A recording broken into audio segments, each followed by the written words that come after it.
Menuntut ilmu agama adalah wajib bagi setiap muslim. Di zaman ini, kita dapat melakukannya kapanpun dan dimanapun.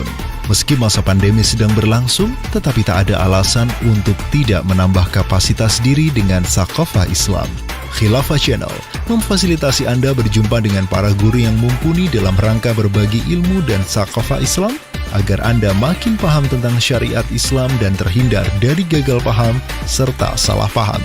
Ikuti kajian online kami setiap hari pukul 20.00 waktu Indonesia Barat, hanya di Khilafah Channel. Bismillahirrahmanirrahim. Assalamualaikum warahmatullahi wabarakatuh. Alhamdulillahilladzi hadana li hadza wa ma kunna linahtadiya laula an hadanallah. Asyhadu an la ilaha illallah wahdahu la syarikalah wa asyhadu anna Muhammadan abduhu wa rasuluhu la nabiyya wa la rasulah ba'da. Pemirsa Khilafah Channel yang dirahmati Allah Subhanahu wa taala, alhamdulillah tentunya henti-hentinya kita memanjatkan puji syukur kehadirat Allah Subhanahu wa taala. Pada malam hari ini Allah Subhanahu wa taala masih memberikan kita nikmat kesehatan, nikmat kesempatan, juga tentunya nikmat keimanan, yang ini merupakan nikmat terbesar yang dimiliki oleh seorang muslim.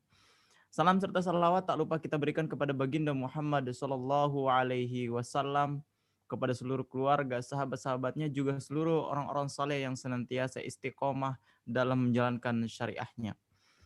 Alhamdulillah pada malam hari ini, malam Ahad, tentunya kita sudah tidak asing lagi, kita masuk dalam kajian online, dan pembahasan malam hari ini yaitu kajian tafsir Al-Quran. Yang spesifik malam hari ini insya Allah kita akan membahas sebuah tafsir yang ada dalam Quran surat Al-Isra ayat 16. Dan kita highlight tema pada malam hari ini adalah pemimpin fasik sebab kehancuran dari sebuah negeri. Nah, membahas sebuah kajian tafsir seperti biasa, kita ditemani oleh guru kita, Ustadz kita, Kiai Haji Rahmat S. Labib. Kita sapa dulu beliau. Assalamualaikum Kiai. Waalaikumsalam warahmatullahi wabarakatuh. Alhamdulillah berjumpa lagi Kiai dalam program kajian tafsir. Gimana kabar Kiai? Alhamdulillah khair wa afiyah. Alhamdulillah. Antum juga. Alhamdulillah, ya? Alhamdulillah Kiai. Ya, alhamdulillah Kiai. Dari wajah Kiai yang selalu bersinar, nampaknya selalu sehat. Alhamdulillah Kiai. Alhamdulillah. Masya Allah. Amin, amin. Ya, semoga Kiai selalu diberikan kesehatan, ya, kebaikan oleh Allah Subhanahu wa taala. Ya. Langsung saja Kiai, kita masuk dalam kajian kita malam hari ini, yaitu kajian tafsir Quran surah Al-Isra ayat 16 tentang pemimpin yang fasik sebab dari kehancuran dari sebuah negeri. Mungkin akhir-akhir ini kita mendapatkan negeri yang mungkin lagi tidak kondusif. Apakah ada hubungannya dengan pembahasan tafsir malam hari ini? Kita langsung saja simak kajian tafsir bersama Kiai Haji Rahmat S. Labib. Silakan Kiai. Assalamualaikum warahmatullahi wabarakatuh. Innal hamdalillah nahmaduhu wa nasta'inuhu wa nastaghfiruh wa na'udzu billahi min shururi anfusina wa sayyiati a'malina. May yahdihillahu fala mudilla lahu wa may yudlil fala hadiya lahu. Asyhadu an la ilaha illallah wahdahu la syarika lah wa asyhadu anna Muhammadan abduhu wa rasuluhu la nabiyya ba'dah. Allahumma salli wa sallim wa barik ala sayyidina wa habibina wa maulana Muhammadin wa ala alihi wa sahbihi wa man tabi'hum bi ihsanin ila yaumiddin. Para pemirsa yang dirahmati Allah Subhanahu wa taala, segala puji kita panjatkan kepada Allah dan Allah Subhanahu wa taala yang menciptakan kita, memberikan nikmat kepada kita, maka sepantasnya kita memuji kebesarannya dan bersyukur atas semua nikmatnya. Salawat dan salam semoga Allah limpahkan pada junjungan kita Rasulullah sallallahu alaihi wasallam beserta keluarganya, para sahabatnya, dan seluruh pengikutnya ila yaumil qiyamah. Saudara-saudara yang dimuliakan Allah Subhanahu wa taala, seperti yang tadi sudah disampaikan bahwa kita akan mendalami firman Allah Subhanahu wa taala dalam surah Al-Isra ayat 16 ya. Di dalam ayat tersebut Allah Subhanahu wa taala berfirman, a'udzu billahi minasyaitonir rajim. وَإِذَا أَرَدْنَا أَن نُهْلِكَ قَرْيَةً أَمَرْنَا مُتْرَفِيهَا فَفَسَقُوا فِيهَا فَحَقَّ عَلَيْهَا الْقَوْلُ فحق عليها القول فدمرناها تدميرا وإذا أردنا أن نهلك قرية dan ketika kami menginginkan untuk menghancurkan satu qaryah, satu negeri, penduduk sebuah negeri, amarna mutsrofiha, kami perintahkan kepada orang-orang yang hidupnya dipenuhi dengan kemewahan. Di sini diperintahkan untuk taat. Fafasaku, lalu mereka menyimpang, mereka berbuat kefasikan, fiha dalam qaryah atau di negeri itu. Fahaqqa 'alaihal qaul. Lalu maka pantas atas mereka keputusan kami, jadi keputusan Allah Subhanahu wa taala. Fadammarnaha tadmira, kami hancurkan mereka dengan sehancur-hancurnya. Saudara-saudara untuk Allah Subhanahu wa taala, ayat ini adalah surah Al-Isra ayat 16 ya. Ini merupakan kelanjutan dari ayat sebelumnya, yakni ayat 15. Yang di dalam ayat 15 itu Allah Subhanahu wa taala memberikan jaminan kepada satu kaum ya. Yang kaum itu belum diutus rasul ya kepada mereka. Dalam ayat itu Allah SWT berfirman, "Wa ma kunna mu'adzibina hatta nab'atha rasula." Dan kami tidak mengadab ya satu kaum hatta nab'asa, sehingga kami mengutus rasulan, seorang rasul. Jadi dalam ayat sebelumnya Allah Subhanahu wa taala memberikan satu penjelasan, satu jaminan bahwa satu kaum yang belum diutus rasul kepada mereka, yang berarti mereka belum diberikan petunjuk tentang keimanan. Mereka juga belum diberi penjelasan tentang taklif-taklif hukum. Mereka belum diberitahu mana yang diperintahkan dan mana yang dilarang. Karena mereka belum mendapatkan petunjuk dan penjelasan dari Rasul yang diutus Allah Subhanahu wa taala, maka mereka dijamin tidak akan diadab Allah Subhanahu wa taala. Itu adalah surah Al-Isra ayat 15. Wa ma kunna mu'adzibina hatta nab'atha rasula. Begitu dalam ayat itu. Nah, maka dalam ayat 16 ini memberikan satu penjelasan ya. Yakni bayanun likaifiyati wuqu'il adab ba'dal bi'sah. Jadi memberikan penjelasan tentang bagaimana terjadinya suatu adab setelah diutusnya seorang rasul ya. Jadi kalau mereka diadab itu, maka Allah SWT memastikan bahwa pertama kali akan diutus kepada mereka rasul. Karena ayat sebelumnya itu di situ ada kata hatta. Hatta itu memberikan mafhum ghoyah. Mafhum ghoyah itu di dalam usul fikih nanti bisa termasuk digunakan mafhum mukhalafah, yang berarti bahwa apabila telah diutus seorang rasul, maka mereka layak dan bisa diadab tatkala tentu saja mereka menyimpang dan bermaksiat kepada ajaran Rasul yang diutus kepada mereka. Jadi maka ayat selanjutnya ini kalau kita lihat adalah ayat yang memperkuat, mengokohkan, menguatkan apa yang disebutkan dalam ayat sebelumnya.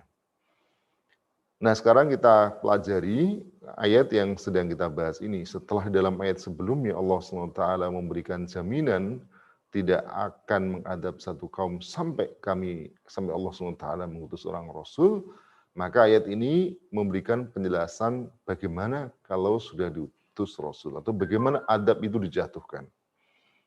Wa idza aradna an nuhlika qaryatan, ya.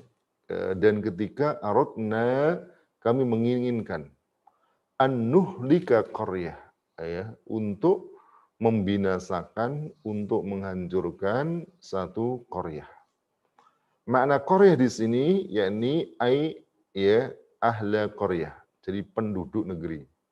Jadi qaryah itu sebenarnya maknanya adalah tempatnya itu sendiri, ya, kota atau negeri, ya. Nah, sedangkan kalau yang dimaksudkan yang nuhlika di sini, yang dihancurkan, yang dibinasakan bukan qaryahnya, tetapi yang dibinasakan adalah ahlu qaryah. Jadi penduduk negeri. Ini dalam balaghah termasuk majas mursal, ya. Yang alaqahnya itu berupa al-mahalliyah, itu tempat. Yakni ahlul qaryah. Jadi maknanya yang disebutkan adalah tempatnya, tetapi sebenarnya yang dimaksudkan adalah yang menempati, yakni ahlul qaryah. Contoh lain dalam Al-Quran surah Yusuf ayat 82, Allah SWT berfirman, was'alil qaryatallati kunna fiha. Dan tanyalah kepada al-qaryah. Tentu yang dimaksud oleh ayat ini bukan al-qaryahnya sendiri, karena al-qaryah ini benda mati tentu tidak bisa ditanya. Yang dimaksud adalah ahlal qaryah, jadi penduduk negeri. Ya. Nah, Allah SWT menjelaskan bagaimana Allah SWT membinasakan suatu qaryah. Ahlal qaryah itu seperti apa? Di sini disebutkan wa idza aradna an nuhlika qaryatan. Bagaimana caranya? Maka Allah SWT yang pertama melanjutkan amarna mutsrofiha. Ya. Kami memerintahkan. Ya. Mutsrofiha, ya, orang yang hidup dipenuhi dengan kesenangan, kemewahan, ya, nanti saya akan jelaskan apa makna mutsrofiha ini. Ini adalah intinya salah satu bagian dari penduduk di negeri itu, ya. Amarna mutrofiha. Jadi kami perintahkan kepada penduduk negeri itu, ya.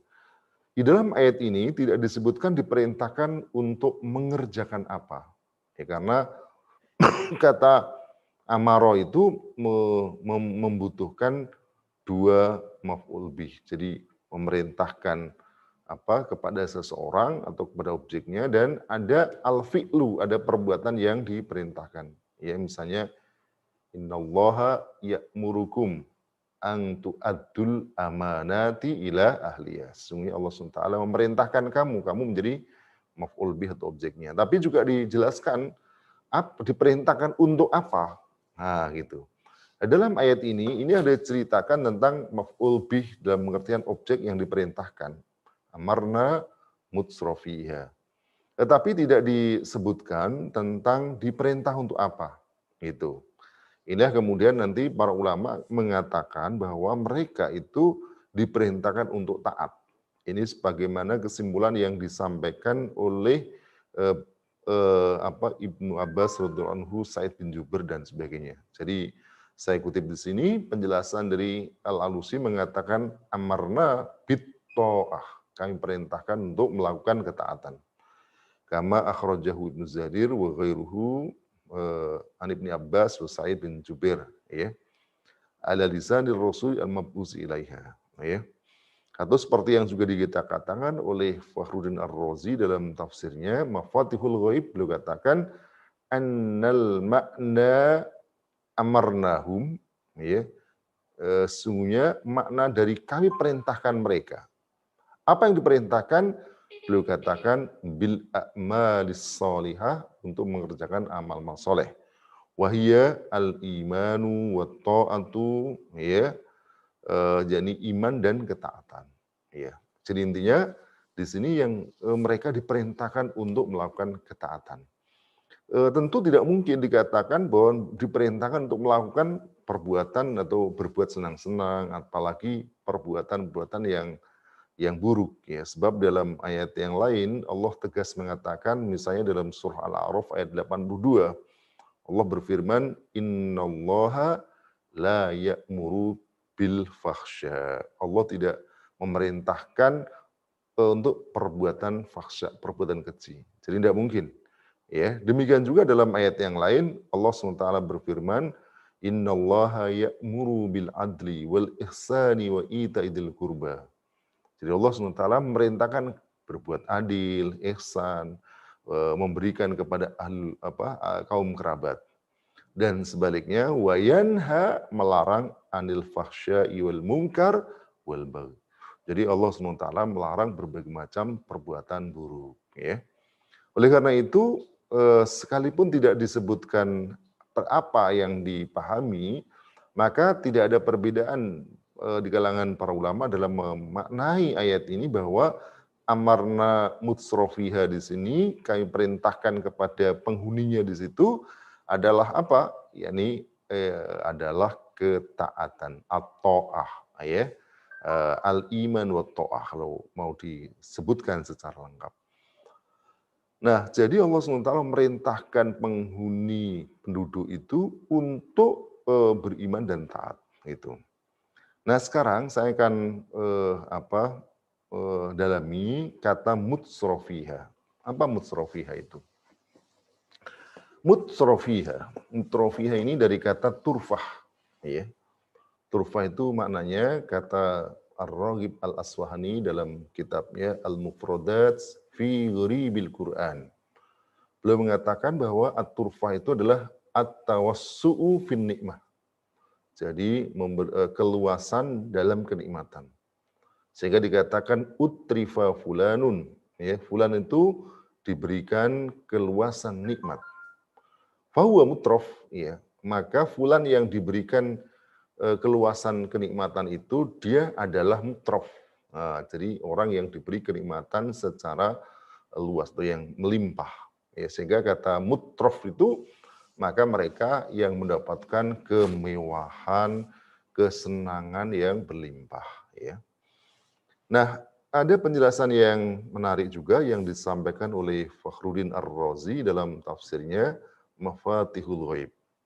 Beliau mengatakan bahwa wa ammal mutrof, adapun mutrof itu kata beliau famaknau fil lughah, maka maknanya secara bahasa adalah al-mutanaimu. Jadi orang yang mendapatkan kenikmatan, ya. Yang tidak cukup itu kata beliau mengatakan alladzi qad abtarat hun nikmatu wasa'atul aisi, ya. Yang kenikmatan itu membuat dia menjadi angkuh dan sombong. Nah, jadi kata mutrof itu pada akhirnya seringkali memberikan konotasi yang negatif. Jadi mereka bukan hanya mendapatkan kemewahan, kesenangan, kenikmatan yang melimpah, tapi kesenangan, kelapangan hidup, kemewahan, dan semacamnya itu membuat abtorothu. Jadi membuat dia menjadi angkuh, sombong, karena kelebihan kenikmatan yang dia punyai. Ya. Oleh karena itu kalau kita dalam Al-Quran, memang beberapa ayat Al-Quran menyebutkan kata mutrof itu dengan pengertian yang negatif. Ya, contoh misalnya dalam surah Al-Waqiah, ya, ketika Allah SWT menyebutkan tentang wa ashabus shimali ma ashabus shimal. Ya. Lalu kemudian mereka mengatakan waqalu, ya, mereka mengatakan innahum kanu qabla dzalika mutsrofin, ya. Sesungguhnya mereka itu orang yang menjadi ashabus simal itu adalah orang yang sebelum itu mutrofin. Ya. Saya kutip penjelasan dari Al-Imam Jalaluddin As-Suyuti dan Al-Jalaluddin Rumi dalam tafsir Jalalain itu katakan begini, mutrofin itu adalah munaimin, ya. La yatbi'una fit ta'ah. Jadi orang yang betul-betul merasakan menikmati kenikmatan, tetapi tidak mau berlelah-lelah dalam ketaatan. Ya, jadi pokoknya ya hidupnya nikmat melimpah dan dia tidak mau lelah untuk melakukan kenikmatan, istilahnya ketaatan, mutrofin. Ya. Di dalam ayat yang lain, misalnya kalau tadi dalam surah Al-Waqiah dia termasuk ashabus simal. Di dalam surah Al-Mu'minun ayat 64, ya Allah SWT juga nyebut mereka kan diberikan adab hatta idza ahadna mutrafihim bil adab, hingga ketika kami memberikan adab ya, kepada mutrafihim, orang yang apa yang ya yang memiliki atau merasakan berbagai macam kesenangan. Dan masih beberapa ayat yang lain yang menunjukkan arti yang sama. Nah, kalau kita lihat konteks ayat ini seperti apa dalam hal ini, ya. Kalau tadi adalah secara makna bahasa, jadi mereka mutrofin adalah orang-orang yang mendapatkan kenikmatan yang luas, yang melimpah, yang kenikmatan melimpah itu membuat mereka enggan untuk beribadah, untuk melakukan ketaatan, bahkan membuat mereka sombong dan angkuh, ya. Lalu siapa yang dimaksudkan dengan mutrofin di sini, ya?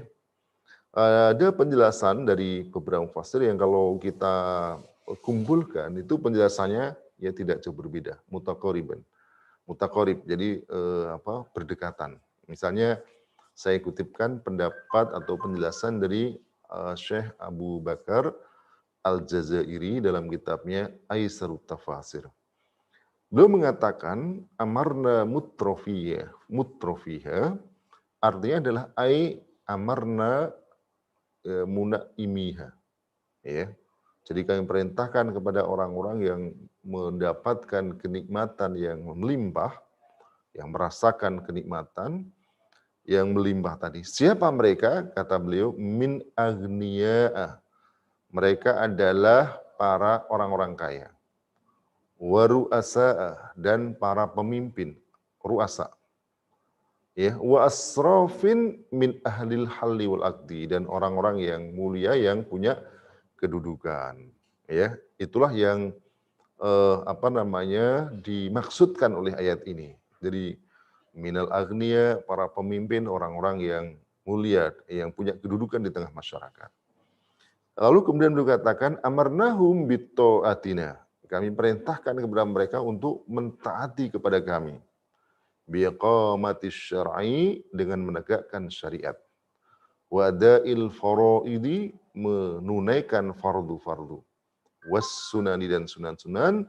Wastinabi kabairil ismi wal fawahishi, dan menjauhi berbagai dosa-dosa besar dan perbuatan kecil. Yaitu makna berarti kata amarna mutrofiha, ya, begitu maknanya. Langsung saja saya ini, nah ini yang menarik ini begini, ya, ada penjelasan menarik dari Syihabuddin Al-Alusi dalam tafsirnya, ini ada dulu saya kutipkan pendapat dari Ibnu Asyur, ya, dalam tafsirnya Tahrir wa Tanwir. Beliau mengatakan begini, ini menarik adalah perintah ini itu disebutkan secara khusus kepada mutrofina, ya. Jadi kan tadi disebutkan amarna mutrofiha, ya.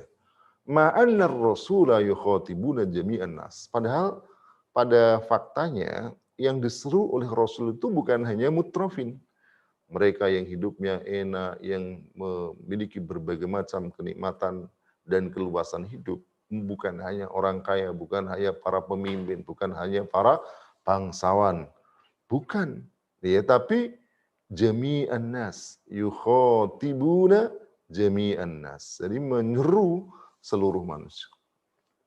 Mengapa? Li'anna isyanahumul amra muwajjahu ilaihim, ya. Nah, jadi kenapa sekarang kok dikhususkan dengan mutrofin, ya? Jawaban beliau, meski semuanya, tetapi alasan beliau adalah isyanahum al-amral muwajjah ilaihim. Jadi karena kemaksiatan mereka itu adalah perkara yang dituju kepada mereka itu adalah menjadi sababu fiskihim, ya, fiski bakiyati kaumihim, ya. Jadi mengapa disebut mutrofiha? ya, mutrofin, ya, padahal yang diperintahkan semuanya, kata beliau disebabkan karena yang menjadi sebab mereka itu fasik. Karena pada ayat itu disebutkan fafasaku, lalu mereka fasik, lalu mereka menolak perintah, mereka melanggar perintah, mereka tidak mau mengikuti perintah. Yang menyebabkan mereka fasik itu adalah mutrofihim. Mutrofnya itu kedudukan dan sifat mereka yang mutrof. Ya, jadi yang biasanya menolak seruan syariah itu adalah kata di sini adalah qadatul ammah wa zu'amaul kufur. Ya. Jadi mereka adalah para pemimpin dan orang-orang terkemuka. Biasanya orang-orang jadi para pemimpin, orang-orang terkemuka itu adalah mereka yang sudah merasakan kenikmatan ya dalam posisi masyarakat seperti itu. Ya. Jadi katakanlah misalnya dalam sebuah sistem kapitalis ya. Orang-orang kaya itu kan di antara mereka Masya Allah luar biasa ya kan kayaknya mereka. Seperti sini mereka menguasai hutan, menguasai hutan itu sampai apa? Bukan hanya hektaran, bukan hanya puluhan, tapi bisa sampai ribuan hektar. Ya, luar biasa ya. Mereka kadang bahkan dengan perusahaan-perusahaan mereka menguasai tambang-tambang yang dengan itu mereka dapat mengambil kekayaan yang luar biasa. Sementara misalnya ada seruan lain dari syariat katakanlah Islam gitu ya, yang menyampaikan bahwa kekayaan alam yang seperti itu tidak boleh dikuasai atau diserahkan kepada individu swasta atau korporasi. Ya. Itu semua adalah milik umum. Yang karena menjadi milik umum, maka mereka tidak boleh diberikan kekhususan baik pengelolaan apalagi penguasaan dan kepemilikan gitu. Nah, tentu ketika ada seruan-seruan seperti ini ya akan disambut siapa Ustaz Gusrin ya? Rakyat yang tidak punya lahan senang. Alhamdulillah mungkin ada bagian buat mereka gitu. Kalau itu di keluar negara, Masya Allah tentu akan memberikan kekayaan yang sangat besar dan tentu akan bisa mereka nikmati dalam bentuk berbagai macam layanan gratis atau setidaknya murah ya, pendidikan murah atau bahkan gratis, demikian juga pengobatan dan seterusnya. Nah, tetapi mereka siapa yang menolak? Mereka yang apa? Yang akan merasa tergusur dari kenikmatan hidupnya itu. Ya. Demikian juga misalnya para a'immatul kufri, para pemimpin kafir. Coba antum lihat kalau kita lihat Rasulullah SAW itu menyampaikan dakwah di tengah masyarakat Makkah, ya, mereka dalam posisi yang sudah mapan. Siapa yang menolak? Ya, yang menolak mereka adalah para pemimpin, ya, Abu Jahal, ya, Khalid, Walid bin Al-Mughirah, ya, Abu Lahab, dan mereka-mereka yang memang menjadi pemimpin. Mereka khawatir kehadiran Rasulullah itu akan menggeser kepemimpinan mereka di tengah masyarakat. Nah, inilah yang dikatakan oleh Ibnu Asyur bahwa disebutkan mereka mutrofiyah secara khusus karena apa?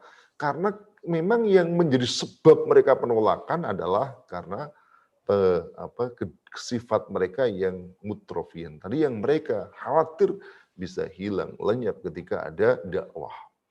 Dan itu kalau kita lihat bukan hanya pada masa Rasulullah Sallallahu Alaihi Wasallam. Kalau kita lihat Ibrahim alaihissalam, siapa yang dihadapi? Yang dihadapi adalah Raja Namrud. Ya. Ketika Nabi Musa menyampaikan dakwah, siapa yang dihadapi? Siapa yang melawan? Siapa yang menentang? Adalah Fir'aun. Ya, Fir'aun tidak mau ada orang lain yang bisa menggeser kedudukannya. Dia sudah merasakan kenikmatan yang luar biasa, menjadi raja yang semua ucapan dan perkataannya harus dituruti. Bahkan dia mengatakan sebagai ana rabbukum a'la, akulah Tuhanmu yang paling tinggi yang wajib untuk ditaati. Itu patung-patung itu Tuhanmu juga. Ya, tetapi akulah dari yang paling tinggi yang ditaati itu. Masya Allah, betapa enaknya orang yang hidup itu ditaati, dilayani, bahkan yang manusia yang lain bisa menjadi budak. Maka ketika ada dakwah yang disampaikan oleh Sayyidina Musa yang mengatakan bahwa la ilaha illallah, maka tentu saja akan membahayakan kedudukannya. Dia menolak keras berbagai macam aturan, berbagai macam undang-undang. Dia buat untuk apa? Untuk mengkriminalisasi, bahkan untuk memusnahkan, membinasakan Sayyidina Musa. Demikian juga para nabi-nabi yang lain, kalau kita lihat Nabi Nuh yang menolak siapa? Para pemimpin-pemimpin mereka, pemimpin kaum. Demikian juga Nabi Soleh, Nabi Hud. Dan ini satu yang berlaku di sepanjang sejarah. Jadi dakwah Islam di berbagai ini juga yang menolak di antara mereka bukan rakyat, bukan umat, tetapi adalah para pemimpin itu. Nah, oleh karena itu kata beliau fal khitabu fil aksar yatawajjahu ilaihim. Jadi oleh karena itu memang khitab itu lebih banyak ditujukan kepada mereka, ya. Nah, ada juga pendapat yang lain yang menarik juga, ya. Kata ini, kalau tadi penjelasan dari Ibnu Ashur dalam tafsirnya At-Tahrir wa Tanwir, ada juga penjelasan dari Al-Alusi.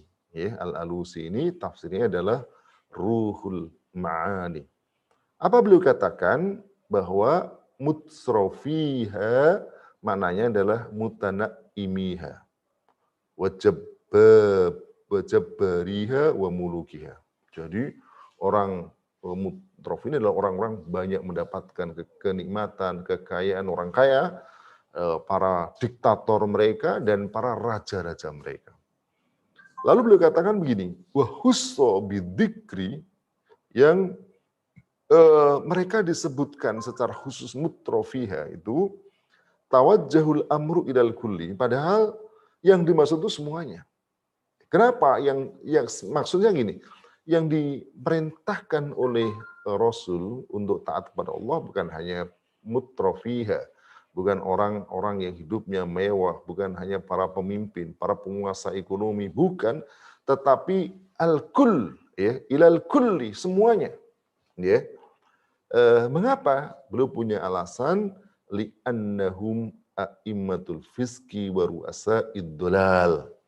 Karena sesungguhnya mereka itu adalah yang menjadi pemimpin fasik dan juga para pemimpin kesesatan. Jadi mereka lah yang menjadi pemimpinnya, mereka lah yang menjadi penguasanya. Sementara wa ma waqa'a min siwahum, dan apa yang terjadi pada selain mereka, bi'addaihim, ya, itu hanyalah pengikut-pengikut mereka, ya. Jadi kalau pemimpinnya itu berubah, maka insya Allah akan dengan mudah berubah, ya. Untuk bisa lihat cerita atau sejarah bagaimana Rasulullah Shallallahu Alaihi Wasallam menyampaikan dakwah. Di Makkah, beliau berdakwah selama 13 tahun, ya. Dan bisa dibilang di Makkah itu mandek, ya. Memang dapat pengikut, dan pengikutnya sebagian besar adalah kalangan minal mustad'afin, orang-orang yang dilemahkan. Sementara ada pemimpin dari mereka 1-2. Sementara mayoritas pemimpin mereka itu menolak dakwah. Sehingga sampai kemudian semacam jumud. Selama 13 tahun itu pada akhirnya mentok. Istilahnya dakwah itu membentur batu. Tapi kita lihat bagaimana yang terjadi ketika Rasulullah SAW berdakwah di Madinah. Jadi Madinah itu beliau diterima, Islam diterima oleh tokoh-tokoh dan pemimpin Madinah. Ada Usaid bin Hudair, ada Sa'ad bin Zurarah. Jadi yang terima di antaranya adalah Sa'ad bin Zurarah. Ya, lalu kemudian ada Sa'ad bin Hudair dan ada juga Sa'ad bin Mu'ad. Dan ketika Sa'ad bin Mu'ad itu diceritakan dia masuk Islam, dia berkata kepada kaumnya, ya, dia katakan kepada kaumnya, inna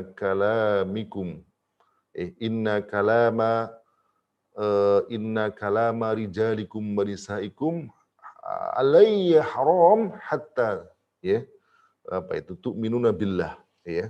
Jadi intinya kamu tidak boleh lagi berkata kepadaku, baik yang laki-laki maupun perempuan, sampai kamu mau beriman. Nah, gitu. saya lupa kata persis, ya, beriman kepada Allah atau masuk Islam gitu. Lalu kemudian diceritakan bahwa belum sampai sore hari, artinya malam sebelum tiba, itu diceritakan seluruh suku itu masuk Islam. Nah, Masya Allah. Jadi begitu besar pengaruh pemimpin itu.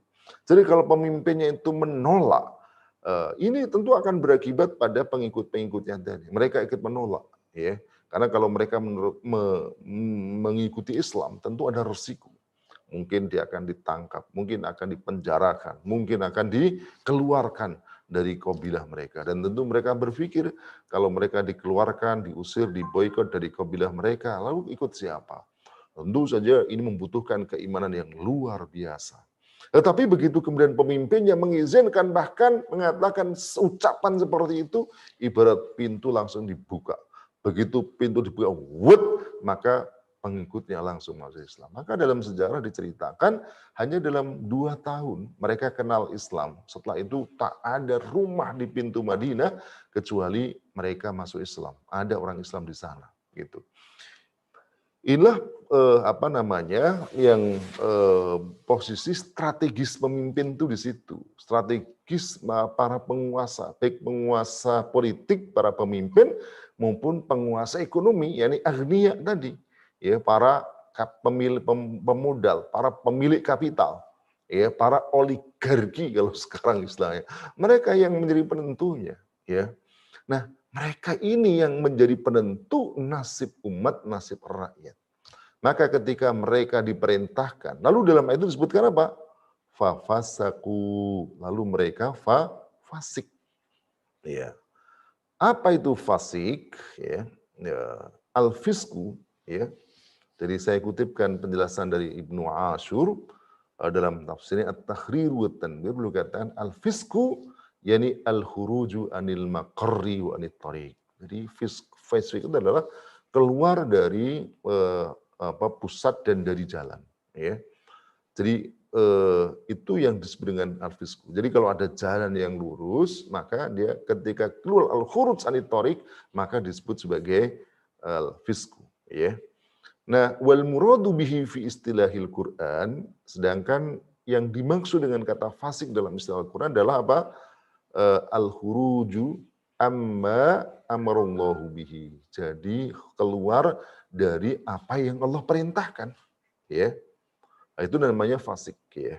Bama yudillu bihi illal fasiqin, dan tidaklah Allah menyesatkan dengan contoh yang Allah berikan kecuali kepada orang-orang fasik, ya. Penjelasan ini saya lihat hampir sama dijelaskan oleh para ulama, hanya mungkin berbeda redaksi. Misalnya Al-Alusi mengatakan fafasaku fiha ay kharaju anit ta'ah wa tamarrudu, ya, tamarrudu, kharaju anit ta'ah, jadi keluar dari ketaatan, wa tamarrudu, dan dia apa? Tamarrud, dia membangkang, ya. Atau penjelasan Imam Ibnu Jarir At-Tabari, beliau katakan fafasaku fiha, maknanya adalah fakhalafu amrullahi fiha wa kharaju an ta'atihi. Jadi mereka menyelisihi atau menyimpang dari perintah Allah SWT dan mereka keluar dari ketaatan. Sama juga yang disampaikan oleh Al-Imam Al-Qurtubi dalam tafsirnya Al-Jami' li Ahkamil Quran, ay fa akhraju anit ta'ati asina lana. Jadi mereka keluar dari ketaatan dan mereka bermaksiat bagi kami, yakni pada Allah Subhanahu wa taala. Jadi ayat ini menceritakan kepada kita ketika apa? Ketika Allah telah memerintahkan ketaatan kepada mereka, terutama ditujukan kepada mutrofiha, lalu fafasaku, mereka fafasaku fiha, mereka menyimpang, mereka menolak, mereka bermaksiat, maka kemudian Allah bilang, berfirman apa? Lanjutannya fahaqqa alaihal qaul. Maka dalam beberapa tafsir haqqa di sini maknanya adalah wajib. Maka wajib, ya, atasnya adab. Ya, qaul di sini adalah kalau Allah SWT telah memberikan ancaman bahwa mereka yang bermaksiat itu akan diberikan adab. Ya. Imam Tabari mengatakan fahaqqa 'alaihal qaul, maknanya adalah fawajaba 'alaihim ya bimaksiyatihimillah ya wa fusuqihim fiha. Ya, ini wajib atas mereka karena kemaksiatan mereka kepada Allah dan kefasikan mereka dalamnya. Apa yang diwajibkan atas mereka? Maksudnya karena kemaksiatan mereka wa'idullahi, yakni ancaman Allah. Alladzi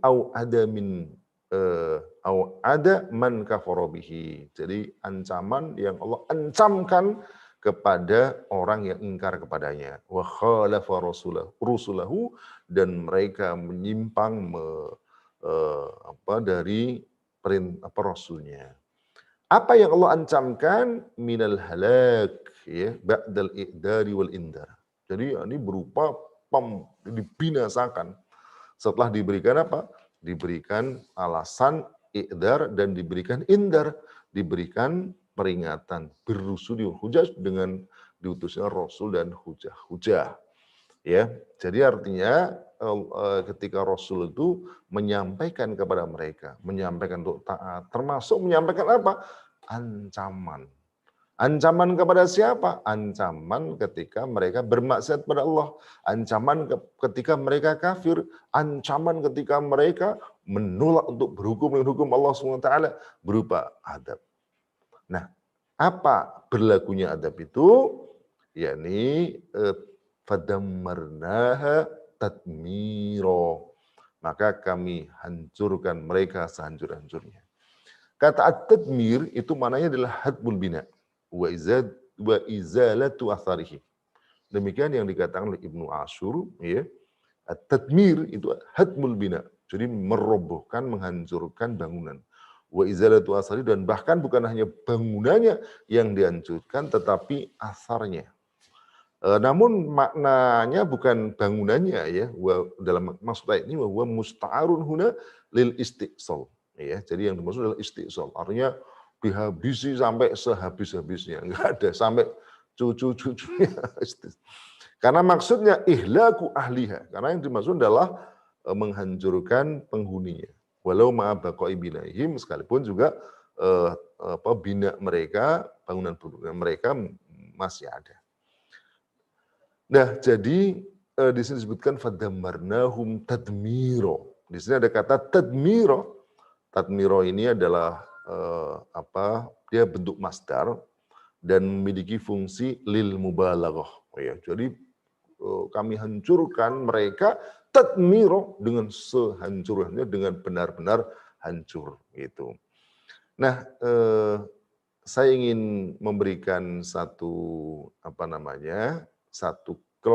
kesimpulan apa yang dimaksud dalam ayat ini seperti yang disampaikan oleh Abu Bakar Al-Jazairi. Jadi beliau mengatakan hadal kalam bayanu qouli ta'ala, ini adalah merupakan penjelasan dengan Allah SWT dalam ayat sebelumnya.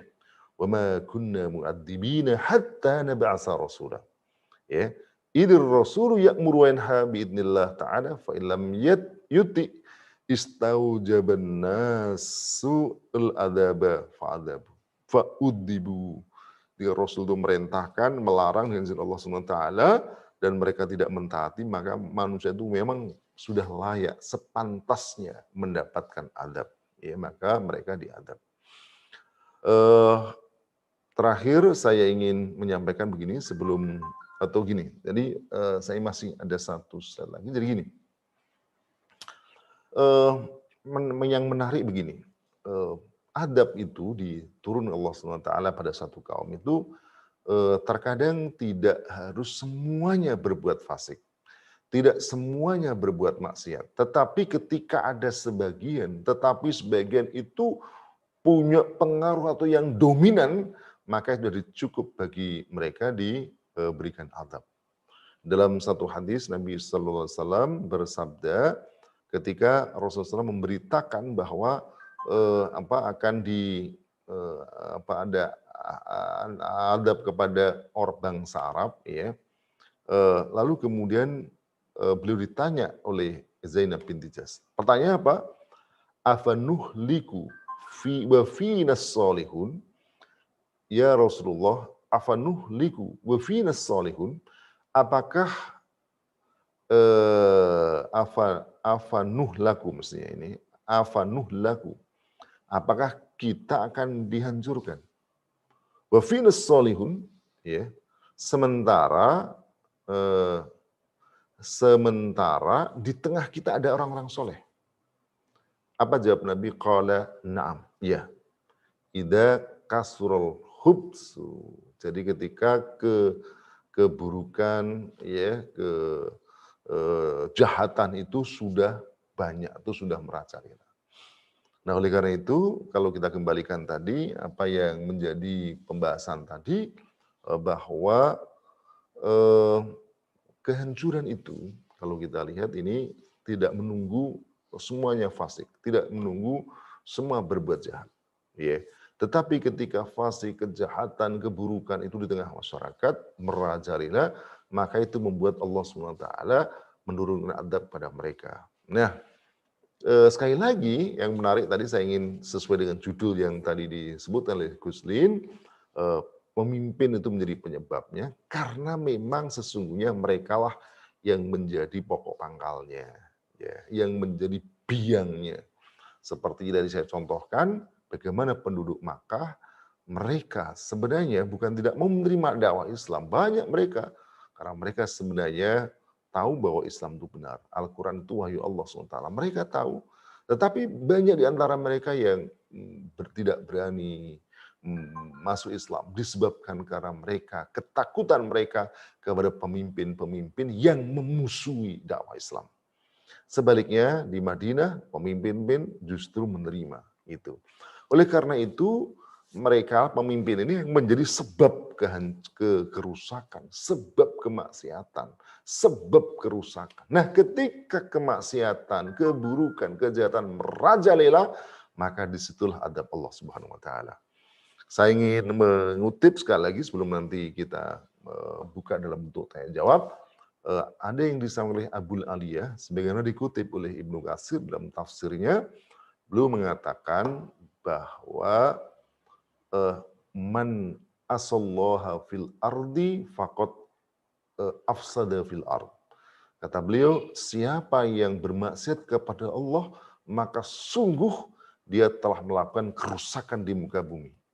Siapa yang melakukan maksiat kepada Allah di bumi, faqad afsada fil ard. Berarti dia sesungguhnya telah berbuat kerusakan di muka bumi.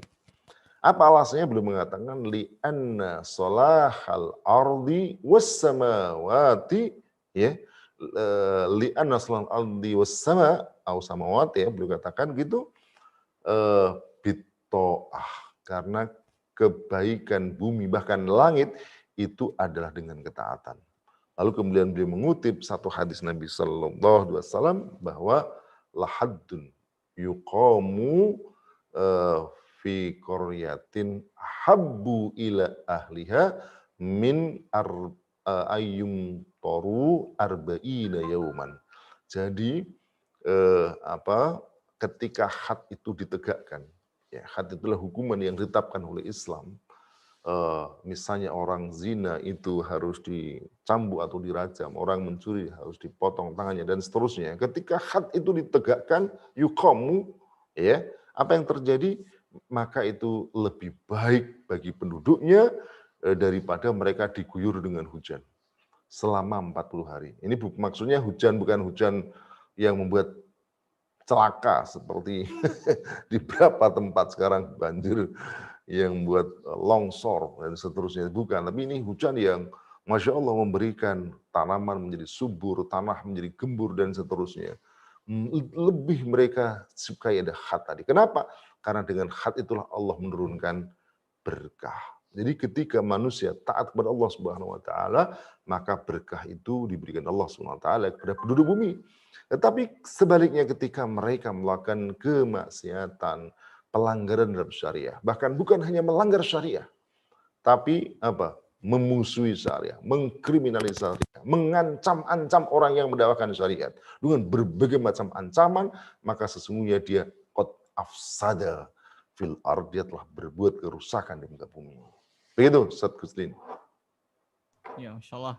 Alhamdulillah luar biasa penjelasan terkait dengan tema kita malam hari ini. Terkait dengan pemimpin yang fasik, ya, penyebab dari kehancuran sebuah negeri. Ya, luar biasa Kiai, karena kondisi mungkin negeri saat ini yang nampaknya tidak sedang baik-baik saja Kiai.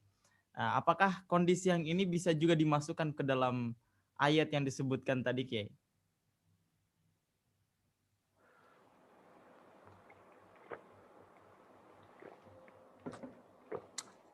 Ya baik, ini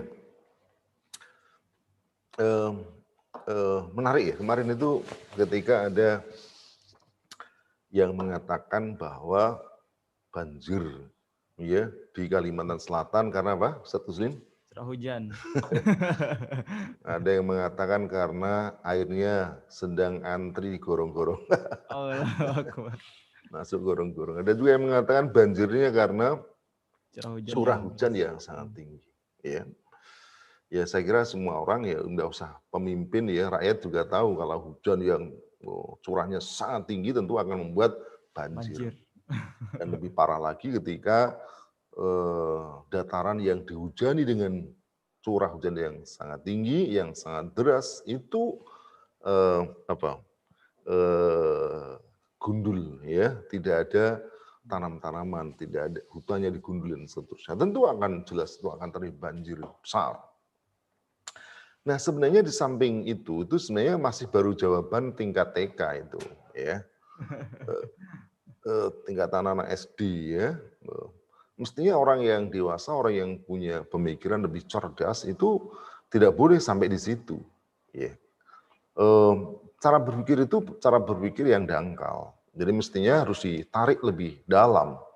Misalnya begini, hujan dengan curah yang sangat tinggi. Pertanyaan pentingnya adalah siapa yang menurunkan hujan? Apa hujan itu turun dengan sendirinya? Gitu. Nah ini kan seolah lupa. Seolah hujan itu dengan keinginannya sendiri menghujani sehingga terjadi banjir gitu loh. Nah, kenapa tidak berpikir juga mengapa tidak berpikir siapa yang menurunkan hujan? Dan jelas beritanya, siapa Ustaz Guslin yang menurunkan hujan? Allah Subhanahu. Siapa? Allah Subhanahu wa taala, ya. Allah yang menurunkan hujan. Ya. Terjadi gunung meletus, ya. Kemarin Gunung Semeru katanya sudah batuk-batuk. Ya. Baru batuknya seperti itu, kalau meletus kayak apa? Pertanyaannya, ilmuwan geologi hanya mengatakan terjadi gempa, terjadi meletus itu ketika begini dan begitu. Tapi tidak pernah dibahas yang lebih dalam dari itu, yakni mengapa kok bisa bergerak, mengapa bisa meletus, siapa yang meletuskan. Itu baru menjawab bagaimana meletusnya. Tapi mengapa dan siapa yang membuat meletus, itu lupa dari itu semua. Itu terjadi gempa di Mamuju. Ya mungkin hanya dikatakan terjadi gesekan lempeng-lempengan bumi. Tapi pertanyaannya mengapa bergesek dan siapa yang menggesekkan itu? Dan kalau kita kembalikan tentu ini semua tidak terjadi dengan sendirinya. Ya, yang menggesekkan itu semua, yang membuat itu semua bergerak adalah Allah Subhanahu wa taala. Karena semua itu adalah tentara-tentara Allah. Lillahi junudus samawati wal ard gitu. Nah itu satu. Saya ingin lebih jauh lagi. Begini, Ustaz Guslin. Kalau ada hujan yang deras, tapi hujan itu memberikan kebaikan, ya, bukan membuat celaka dan sengsara, maka itu kan kalau orang hanya melihat hujan gitu saja. Ternyata dalam Al-Quran itu disebutkan ada hubungannya dengan apa? Dengan istighfar. Ya. Di dalam surah Nuh, Allah SWT berfirman, فَقُلْ تُسْتَغْفِرُوا رَبَّكُمْ إِنَّهُ كَانَ غَفَّارًا يُرْسِلِ السَّمَاءَ عَلَيْكُمْ مِدْرَارًا وَيُمْدِدْكُمْ بِأَمْوَالٍ وَبَنِينَ وَيَجْعَلْ لَكُمْ جَنَّاتٍ وَيَجْعَلْ لَكُمْ أَنْهَارًا. Coba perhatikan ayat itu. فَقُلْ تُسْتَغْفِرُوا رَبَّكُمْ. Dan aku berkata, istaghfiru rabbakum. Beristighfarlah kepada Tuhanmu. Innahu kana ghaffara. Mintalah ampun kepada Tuhanmu karena Tuhanmu itu Ghaffaro, Maha Pengampun. Berarti Allah menjanjikan ketika hambanya minta ampun kepada Allah, Allah akan berikan ampunan kepada mereka.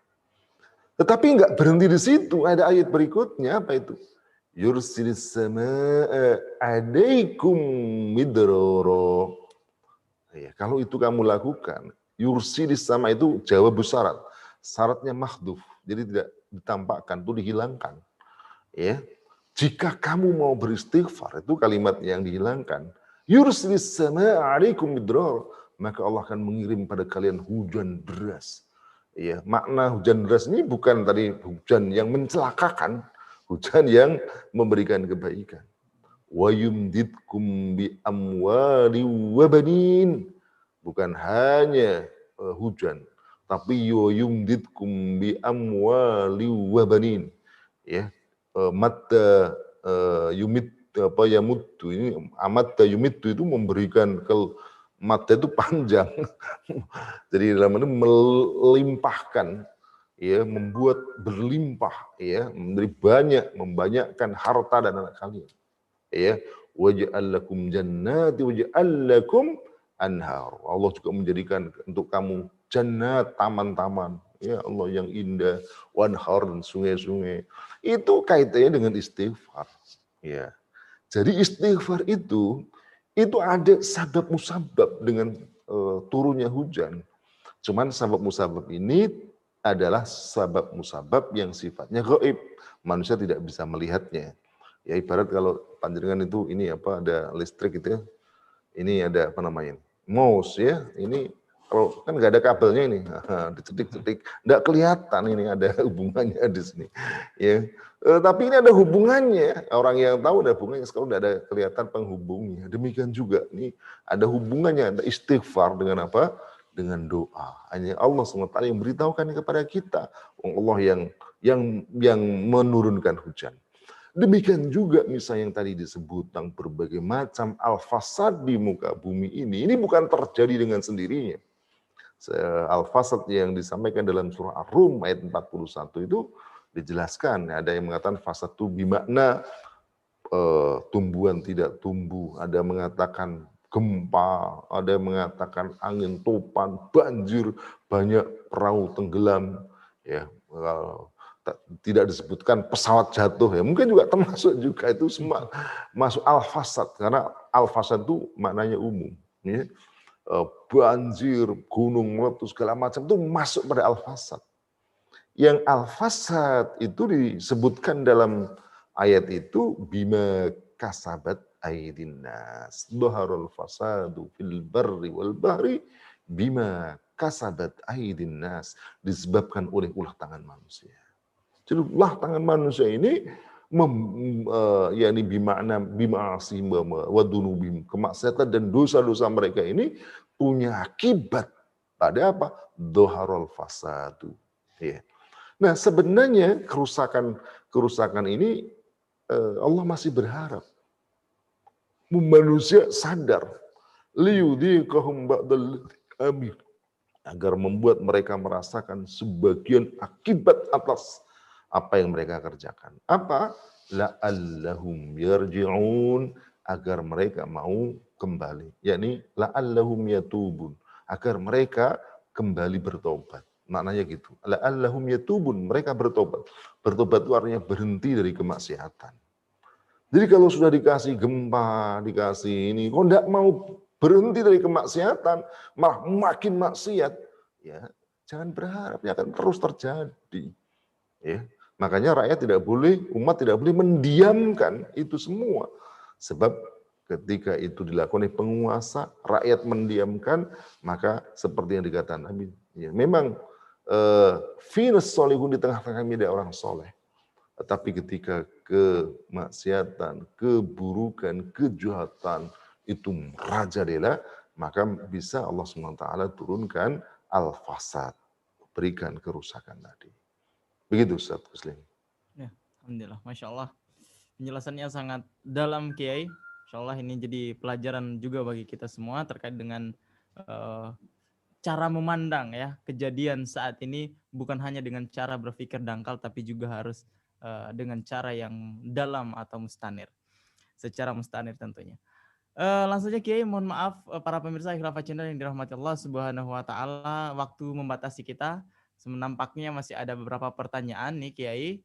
Hanya saja waktu kita sudah sangat sedikit, sangat mepet, maka kami berikan kesempatan kepada Kiai untuk memberikan closing statement atau kesimpulan dari materi kita malam hari ini. Insya Allah kita akan jumpa lagi di pekan berikutnya. Silakan Kiai.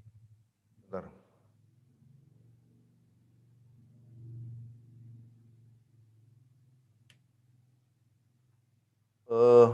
Pemirsa yang dirahmati Allah Subhanahu wa taala, jadi saya ingin sampaikan bahwa sebenarnya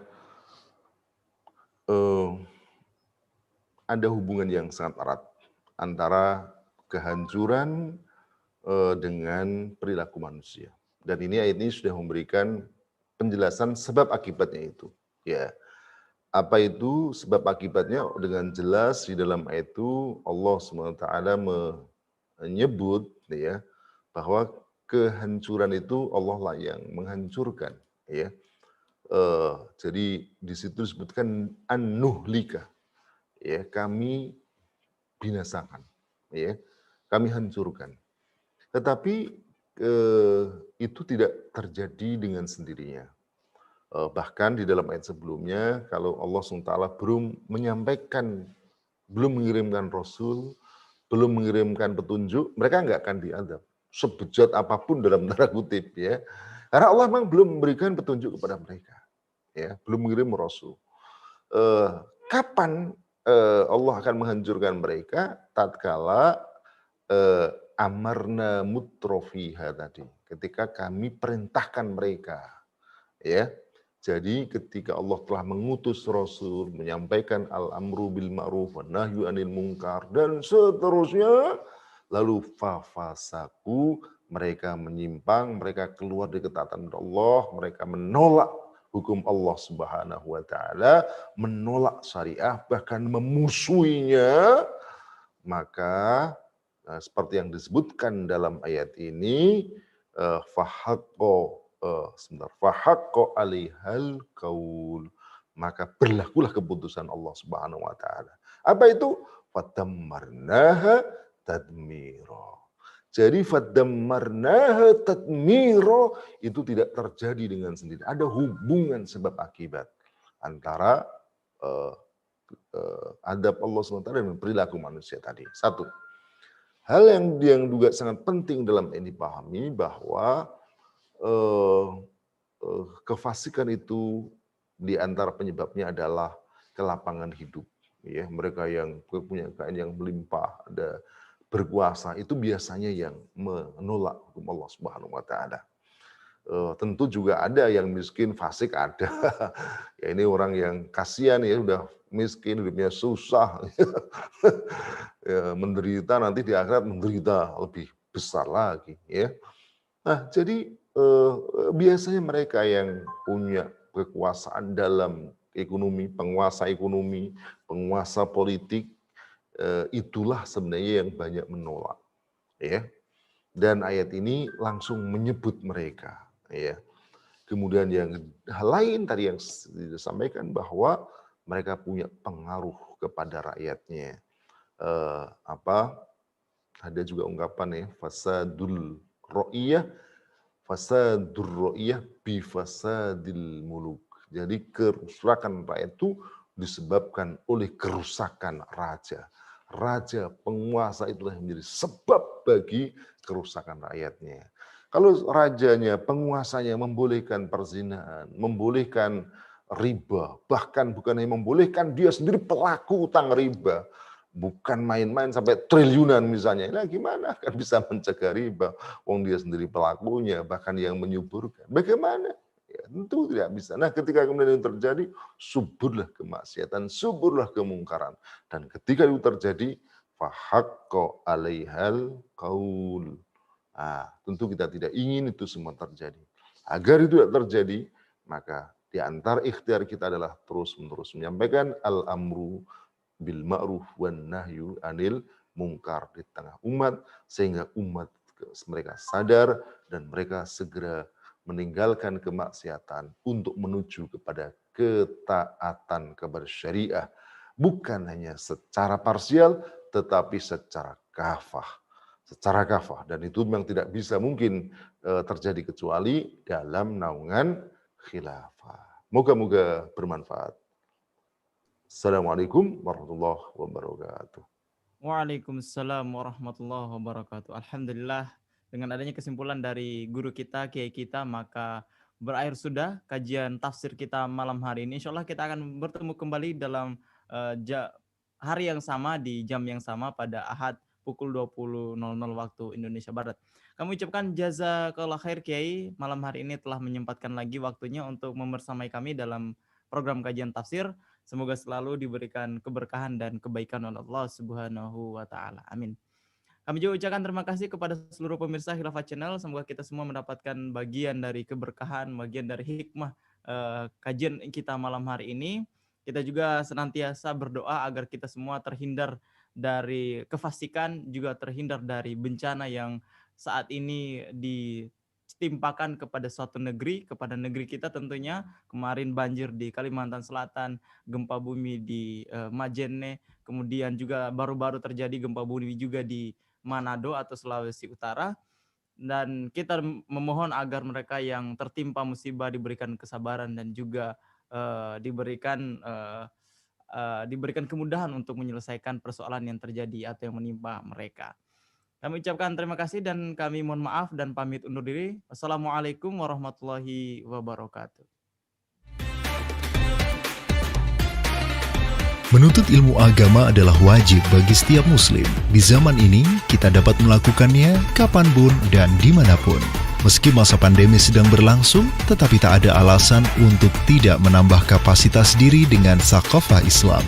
Khilafah Channel memfasilitasi Anda berjumpa dengan para guru yang mumpuni dalam rangka berbagi ilmu dan Thaqafah Islam, agar Anda makin paham tentang syariat Islam dan terhindar dari gagal paham serta salah paham.